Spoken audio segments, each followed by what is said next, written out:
ചില വിശ്വാസ സത്യങ്ങൾ. കൊച്ചുമോൻ പള്ളിക്കപ്പറമ്പിൽ ചിങ്ങവനം. വിശുദ്ധ കുർബാനയും ശുദ്ധീകരണവും. ന്യായപ്രമാണ കാലത്ത് മോശ മുഖാന്തരം ദൈവം പാപമോചനത്തിന് ഹനനയാഗങ്ങളും ഹോമയാഗങ്ങളും ഏർപ്പെടുത്തി. രക്തം ചൊരിഞ്ഞിട്ടല്ലാതെ പാപമോചനമില്ലെന്നുള്ളത് ദൈവപ്രമാണമാണ്.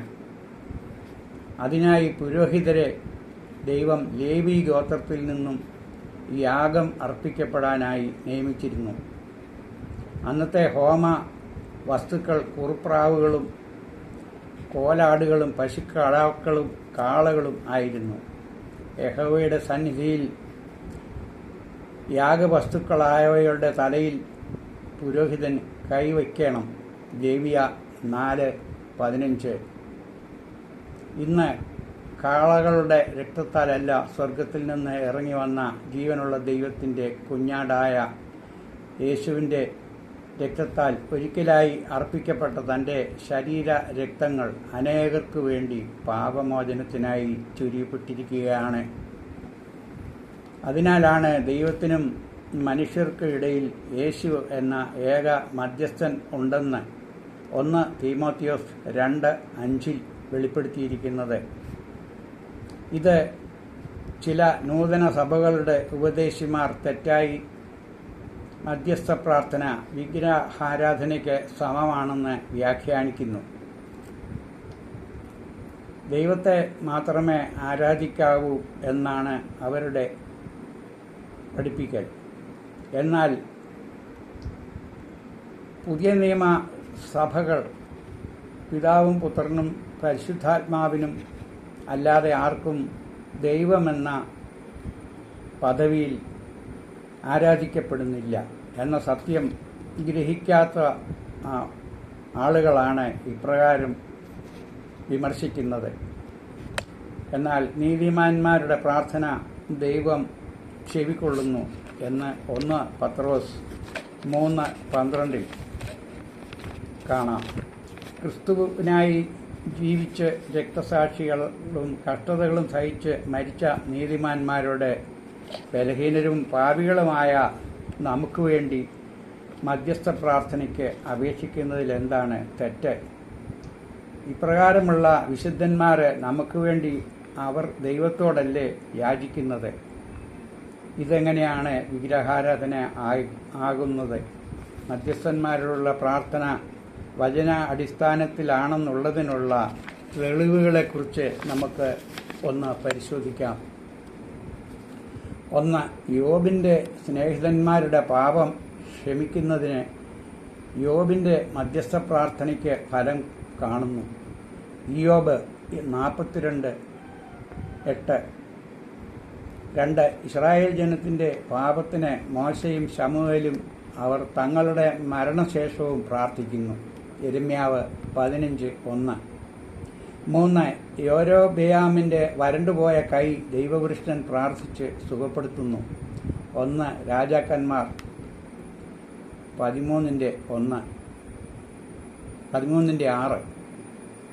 അബീമേലെക്കിൻ്റെ പാപത്തിന് അബ്രഹാം പ്രാർത്ഥിക്കുന്നു. ഉൽപ്പത്തി 20:7. 5. ഞാനോ നിങ്ങൾക്ക് വേണ്ടി പ്രാർത്ഥിക്കും. 1 ശമൂവേൽ 12:23. 6. ഇസ്രായേൽ മക്കൾക്കായി ശമൂവേൽ പ്രാർത്ഥിക്കുന്നു. ശമൂവേൽ 7:8. 7. മിര്യാമിൻ്റെ കുഷ്ഠരോഗത്തിന് സൗഖ്യപ്പെടാനായി മോശ പ്രാർത്ഥിക്കുന്നു. സംഖ്യ പുസ്തകം 12:13. 8. നോഹ, ദാനിയേൽ, ഇയ്യോബ് ഇസ്രായേലിനുമായി പ്രാർത്ഥിക്കുന്നു. യെഹെസ്കേൽ 14:14. 9. ദ്രവ്യാഗ്രഹിയായ ശീമോന് തൻ്റെ ദ്രവ്യാഗ്രഹ പാപം ക്ഷമിച്ചു കിട്ടുന്നതിന് പത്രോസ് പ്രാർത്ഥിക്കുന്നു. അപ്പോസ്തല പ്രവൃത്തികൾ 8:18. 10. പത്രോസ് തബീത ജീവിക്കുന്നതിന് വേണ്ടി പ്രാർത്ഥിക്കുന്നു. അപ്പോസ്തല പ്രവൃത്തികൾ 9:40. പ്രകാരം പഴയ നിയമത്തിലും പുതിയ നിയമത്തിലും മധ്യസ്ഥന്മാരോടുള്ള പ്രാർത്ഥന വചനപ്രകാരം ശരിയായതിനാൽ മധ്യസ്ഥന്മാരോടുള്ള പ്രാർത്ഥന ദൈവം ചെവിക്കൊള്ളുന്നു എന്ന സഭ വിശ്വസിക്കുന്നു.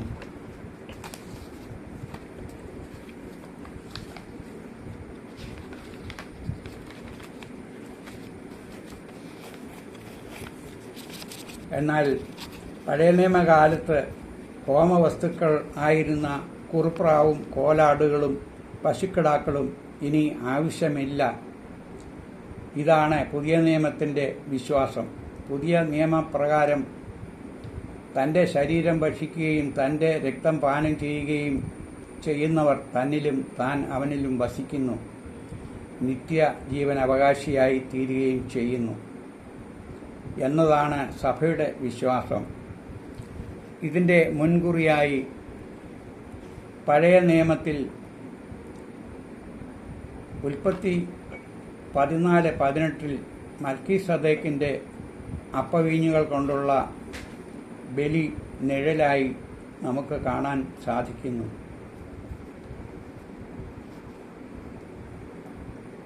ന്യായപ്രമാണ കാലത്ത് ലേവിയ ഗോത്രത്തിൽപ്പെട്ട പുരോഹിതന്മാർ മാത്രം അർപ്പിക്കപ്പെട്ടിരുന്ന ബലി യേശുക്രിസ്തുവിൻ്റെ കുരിശിലെ യാഗശേഷം ലേവി ഗോത്രം ഒഴിവാക്കപ്പെട്ടിട്ട് എല്ലാ മനുഷ്യരുടെ ഇടയിൽ നിന്നും പുരോഹിതന്മാരെ വാഴിക്കാമെന്ന തീരുമാനപ്രകാരമായതുകൊണ്ടാണ് മനുഷ്യരുടെ ഇടയിൽ നിന്നെടുക്കുന്ന ഏത് മഹാപുരോഹിതനും പാവങ്ങൾക്കായി വഴിപാടും യാഗവും അർപ്പിപ്പാൻ മനുഷ്യർക്ക് വേണ്ടി നിയമിക്കപ്പെടുന്നു.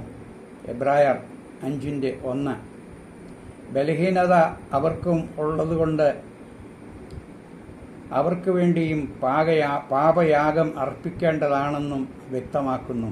അതിനാൽ പുരോഹിതരുടെ പാപങ്ങൾക്കായി നാം പ്രാർത്ഥിക്കേണ്ടതാണ്. പുതിയ നിയമത്തിൻ്റെ ആരംഭമായി യെരമ്യാവ് 31:31 പറഞ്ഞിരിക്കുന്ന വിശുദ്ധ കുർബാനയുടെ ഒരു നിഴൽ തന്നെ ആയിരുന്നു യെശയ്യാവ് 6:4 ശ്രാപ്പന്മാർ യാഗപീഠത്തിൽ നിന്ന് ഒരു കുടിലുകൊണ്ട് തീക്കട്ട എടുത്ത് തൻ്റെ അധരത്തിൽ തൊടിയിച്ചപ്പോൾ തൻ്റെ അകൃത്യങ്ങൾ നീങ്ങിയതായി പറയപ്പെടുന്നു. അവിടെ ദൈവത്തിൻ്റെ ആലയത്തിൽ ധൂപം പുക നിമിത്തം നിറഞ്ഞിരുന്നതുകൊണ്ട് നമ്മുടെ സഭയും നമ്മുടെ ആരാധനയിൽ ധൂപം അർപ്പിക്കപ്പെട്ട് കുന്തിരിക്കം ധൂപത്തിനായി ഉപയോഗിക്കുന്നുണ്ട്. കർത്താവിൻ്റെ ശരീരം എടുക്കപ്പെടേണ്ട കരങ്ങൾ വിശുദ്ധ കുർബാന മധ്യേ പുരോഹിതന്മാർ പല പ്രാവശ്യം കഴുകി വെടിപ്പാക്കുന്നത് അവരുടെ കൈകൾ മലിനമായതുകൊണ്ട് മാത്രം അല്ല, ദൈവത്തിൻ്റെ പരിശുദ്ധിയെ സൂചിപ്പിക്കുകയാണ്. ഇപ്രകാരം പരിശുദ്ധവും പരിപാവനവുമായ തൻ്റെ ശരീരം ഭക്ഷിക്കേണ്ട വിശ്വാസി വിശുദ്ധിയോടും വെടിപ്പോടും കൂടി വേണം അതിനെ കൈക്കൊള്ളുവാൻ. അയോഗ്യമായി അപ്പം തിന്നുകയോ കർത്താവിൻ്റെ പാനപാത്രം കുടിക്കുകയോ ചെയ്യുന്നവരെല്ലാം അതുനിമിത്തം കുറ്റക്കാരാകുന്നു. 1 കോരിന്ത്യർ 11:27. അതിനാൽ വിവേചിച്ച് തിരുശരീരത്തെ പ്രാപിക്കാത്ത പലരും രോഗികളായി കാണപ്പെടുന്നതായി വചനം പ്രഘോഷിക്കുന്നു. അയോഗ്യത എന്താണെന്നുള്ളതിനെക്കുറിച്ച് ഇനി നമുക്ക് ചിന്തിക്കാം. വിശുദ്ധ കുർബാന അനുഭവിക്കേണ്ട ഒരു വിശ്വാസി ഒരു ദിവസമെങ്കിലും നോയമ്പായി ആചരിക്കേണ്ടതാണ്. ദൈവവരപ്രസാദത്തിന് ശുദ്ധീകരണം ആവശ്യമാണ്. ഇസ്രായേൽ മൂപ്പന്മാരിൽ 70 പുരുഷന്മാരെ സമാഗമന കൂടാരത്തിൻ്റെ മുമ്പിൽ നിർത്തണമെന്നും ദൈവത്തിൻ്റെ ആത്മാവ് അവരുടെ മേൽ പകരുവാൻ തങ്ങളെ ശുദ്ധീകരിപ്പാൻ അരുളി ചെയ്യുന്നു. സംഖ്യാപുസ്തകം 11:18.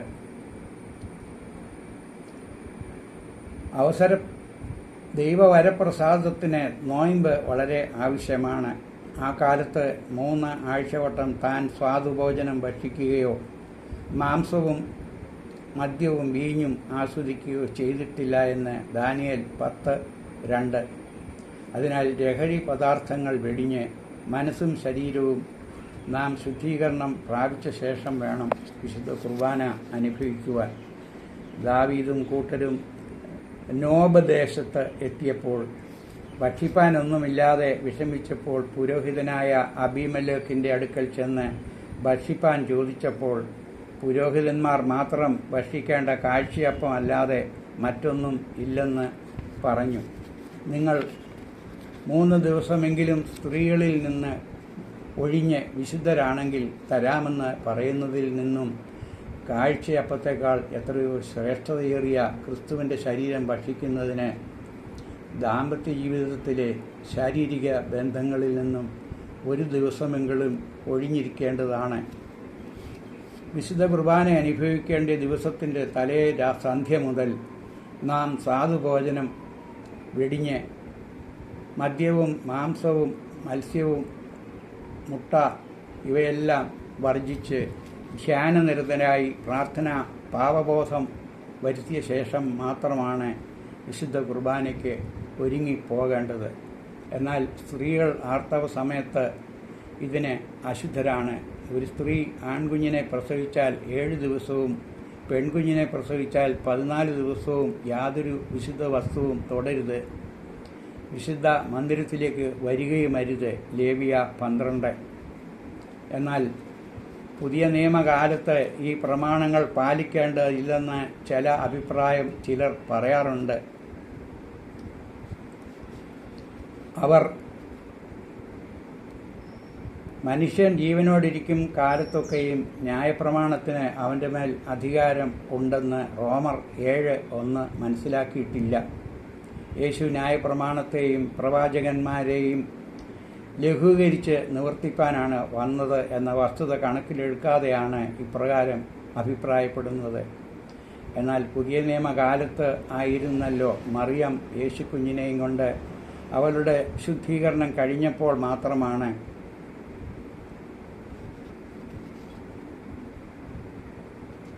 വന്നത് ദേവാലയത്തിൽ എന്ന വസ്തുത കണക്കിലെടുക്കാതെയാണ് ഇപ്രകാരം പറയുന്നത്. ലൂക്കോസ് 2:22 വ്യക്തമാക്കുന്നു. അതിനാൽ വാർദ്ധക്യമുള്ളവരും രോഗികളായവരും ഈ നിയമങ്ങൾക്ക് ബാധകരല്ല. എന്നാൽ 12 വർഷം രക്തസ്രാവമുള്ള ഒരു സ്ത്രീയെ യേശുവിൻ്റെ വസ്ത്രത്തിൽ തൊട്ടതിന് ക്ഷുഭിതനാകാതെ യേശു അവരെ തൻ്റെ കാരുണ്യം കൊണ്ട് സൗഖ്യപ്പെടുത്തുന്നതായി വായിക്കുന്നില്ലേ? എന്നാൽ പൂർണ്ണ ആരോഗ്യവാരായിരിക്കുന്ന നമ്മളൊക്കെയും ആ സ്ത്രീയുടെ അശുദ്ധി അല്ലെങ്കിൽ ആയിരുന്ന ആ സന്ദർഭം വിനിയോഗിക്കരുത് നമ്മുടെ ജീവിതത്തിലും. അതിനാൽ നാം വെടിപ്പും വിശുദ്ധിയോടും കൂടി തന്നെ സ്ത്രീകൾ വിശുദ്ധ കുർബാന അനുഭവിക്കേണ്ടതാണ്. എന്നാൽ കരുണാനിധിയായ ദൈവം നമ്മുടെ ശുദ്ധീകരണത്തിൽ വേണ്ട വിധത്തിലുള്ള വിവേകവും ശുദ്ധീകരണവും ത്തിലും ഉദാസീനത മനഃപൂർവ്വമായി നാം കാണിച്ചിട്ട് ഉണ്ടെങ്കിൽ അത് ദൈവം മുമ്പാകെ ശിക്ഷാർഹമായിരിക്കും. എന്നാൽ ഇത്തരത്തിലുള്ള ശുദ്ധീകരണത്തിന് കത്തോലിക്ക സഭാ വിശ്വാസികൾ 3 മണിക്കൂർ മാത്രം മതിയെന്ന് നിഷ്കർഷിച്ചിരിക്കുന്നത് വിശുദ്ധ കുർബാനയുടെ മഹിമയ്ക്ക് കുറവാണ്. ഈ വിശ്വാസത്തിലാണ് ജാതികളായവർ പോലും ശബരിമല ദർശനത്തിന് പോലും 10-നും 50-നും ഇടയിലുള്ള പ്രായമുള്ള സ്ത്രീകൾ ആർത്തവ കാരണത്താൽ അശുദ്ധരായിരിക്കയാൽ അവർക്ക് പ്രവേശനം നിഷേധിച്ചിരിക്കുന്നതും മുസ്ലിം സ്ത്രീകൾക്ക് അവരുടെ പള്ളിയിൽ പ്രവേശനം കൊടുക്കാത്തതും ശുദ്ധീകരണത്തിന് ദൈവത്തിൻ്റെ മുമ്പാകെ പ്രാധാന്യം ഉള്ളതുകൊണ്ട് തന്നെയാണ്. എന്നാൽ കർത്താവിൽ പുരുഷനെ കൂടാതെ സ്ത്രീയുമില്ല, സ്ത്രീയെ കൂടാതെ പുരുഷനും ഇല്ല. 1 കൊരിന്ത്യർ 11:11. എന്നിരുന്നാലും സ്ത്രീകൾക്ക് അവരുടേതായ നിയമങ്ങൾ പാലിക്കേണ്ടതുണ്ട്. അത് പരിശുദ്ധവും വിശുദ്ധിയുമായി കാത്തു സൂക്ഷിച്ചിട്ട് വേണം വിശുദ്ധ കുർബാന അനുഭവിക്കുവാൻ. Thank you.